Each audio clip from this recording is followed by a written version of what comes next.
Welcome back everyone.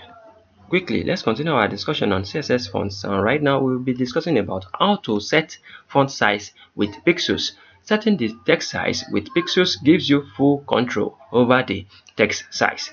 And the tip right here is that if you use pixels, you can still use the zoom tool to resize the entire page. So I'm going to show you how this works quickly so you can understand how it works. As you can see, this is our document right here, but I want to do one thing right here. This h1 tag, I want to control it using pixel. So to control using pixel, we are going to select our h1 tag. This is our h1 tag we are selecting, and we are going to give it font size property. This font size property, I'm going to give it 7 pixels. Definitely when I'm giving it 7 pixels, definitely I'm giving this h1 tag 7 pixels. So when I save it and reload my document, you are going to see that this h1 tag is going to reduce.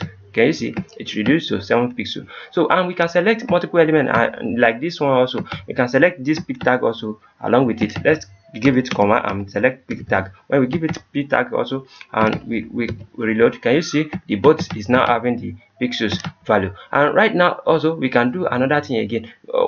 We can increase the both at once. Also we can just give it 23 pixels. You are going to see how they both going to increase at once. Can you see? So that's what I want to show you guys. That's how you can use pixels to control it. And if you are going to specify pixels, you are going to use the number system, and also you are going to use px. That's all I have to show you guys right here. And what akorede ayofe is my name once again. I wish to see you guys next time to the next tutorial. Peace and love. Have a good day.